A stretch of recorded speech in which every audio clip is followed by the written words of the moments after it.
To quote my own personal favorite live-action iteration of Frank Castle, sometimes I wish I could get my hands on God.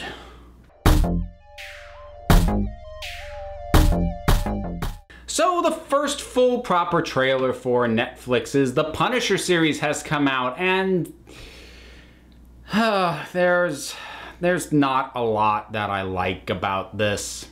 And before I get into specifics, I just want to point out a few things. First of all, I feel like I'm starting to get on a string of, if not negatives, at least not enthusiastically positive stuff. You know, I tried to get in there, you know, why I love Gotham as a way to break it up, but, you know, I was much more iffy on it than a lot of folks were, and then I didn't like the Tomb Raider trailer, and now this, and it's fun to get riled up. I don't actually enjoy being in a negative space, but I need to acknowledge that, especially in regards to Marvel's Netflix stuff, I kind of am right now, because when I actually sat down and thought about it, Marvel's Netflix shows don't actually have a great track record. And I think I was fooled by the fact that it started out so strong. I think we've only had 2 solid seasons of really good television. Daredevil Season 1, Jessica Jones Season 1. Daredevil Season 2, Luke Cage, The Defenders. All of these started out well and then had significantly weaker second halves, and then Iron Fist was just a mess. It did actually get worse as it went on, but it started out as a mess. So at this point, when I actually think about it, this is not a really strong track record, especially because its 2 victories were back at the start of this whole thing. So I will freely admit that I came into this trailer in a more critical headspace perhaps than some people did. And I readily acknowledge I was looking for the red flags.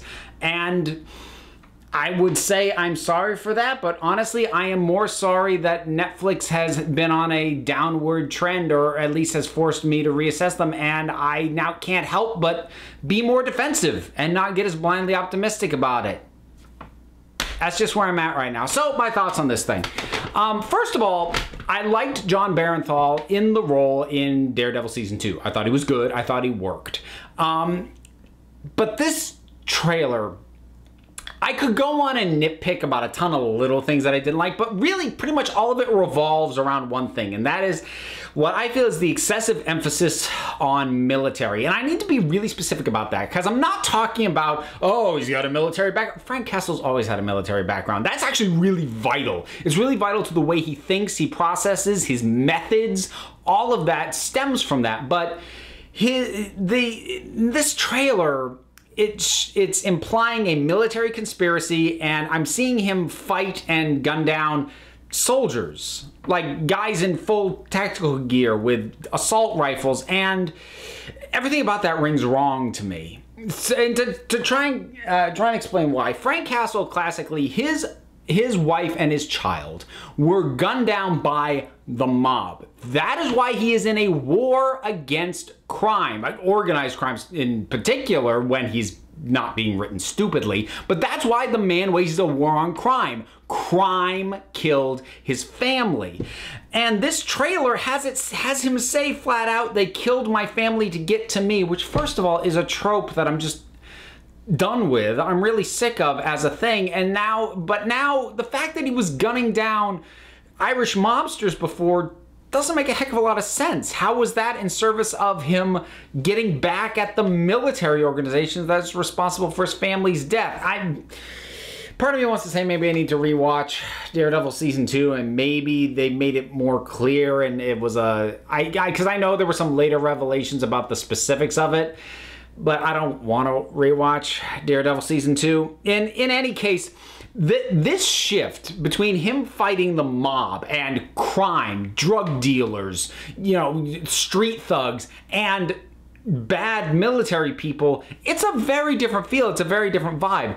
Part of what I really like about Frank and about the Punisher is part of what makes him so effective in his war on crime is he is coming in with training and tactics and hardware that the mob and street level crime folks aren't prepared or used to or equipped to deal with. So when he comes in with his military tactics and his military assault rifles, he takes them apart. And that is a big part of why he is so effective. And also the fact that he is coming at this world that is not a military engagement, but coming at it from a military angle. When he is written well and his stories are written well, that leads to some interesting stuff too, as there are things like collateral damage that he doesn't take into account. Sometimes he takes out somebody and then there's a power vacuum that results because he's coming at it with a soldier's mentality. And a soldier's mentality is, once you have identified who the enemy is and you're sure that's your enemy, you just take him out. That's just what you do. And there isn't a lot of room for nuance on that because it's a life or death situation. Once the enemy is identified, you take out the enemy. But when he's dealing with organized crime, which is not only like not on a war front somewhere, it's home territory and there's a lot wrapped up in all that. Sometimes he kicks off events that aren't what he intended, and I've always enjoyed that dynamic about him, again, when he is well written. But having him go against the military that betrayed him, I don't know. Not only does that not feel like the Punisher to me, that feels like something that I've seen a lot. That I feel like I've seen that to death. And I'm immediately less interested. I'm immediately less invested. And actually, my first red flag on this came up. There was a video that got put out before this trailer did, and it's sort of this action scene, and it's like it's cobbled together from body cams on these guys. And again, I don't know if they are actually military, but they're kitted out and acting like military. You know, they're all tactical and they've got full gear and all this stuff. And while it was a good action scene, don't get me wrong, and the fight looked good and everything, that pinged my radar right there. It's like, why is he fighting soldiers? And that, because I see that and I think that doesn't feel like Frank Castle. That feels like Jason Bourne. And I don't know if that's a good comparison. And I don't mean like it's suddenly going to be Bourne shooting style, but I just mean the guy who was betrayed by the government taking on that government. Like that's not Frank's story. And I do understand he's dealt with military people. He's taken on, you know, dictators in foreign countries and this and that, and he's dealt with crooked military. I understand that's been there, but what is the fundamental root of what the Punisher is? The Punisher is a war on crime.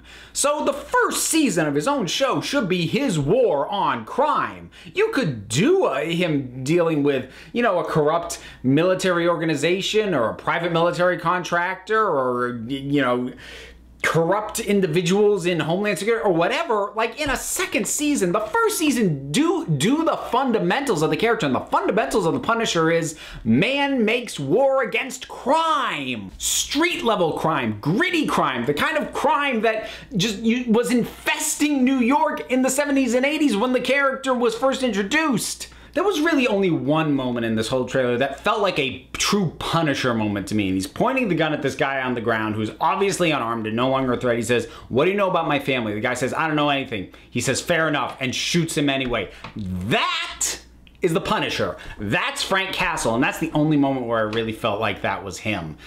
Because again, just the whole premise and story that this thing is selling, I'm not going to say it can't work, but it doesn't feel right for a first series of this character. So, yeah, I guess that's me. I'm not in love with this trailer, and I'm not in love with the ideas this trailer is selling. And again, there are other good elements. They seem to be taking Frank's PTSD seriously, which I think is a good and respectful thing to do. I'm glad they're doing that and not trivializing it. The little bit of characterization we get on Micro looks interesting, and that's working for me, but these are small side things. The main core of what this trailer is telling me the show's gonna be, I'm not that interested in. And this is not me saying I won't watch the show. I'll keep an eye out for future trailers, see how it goes. What might be the make or break is whether it's a 13 episode or an 8. Pretty sure it's a 13 though.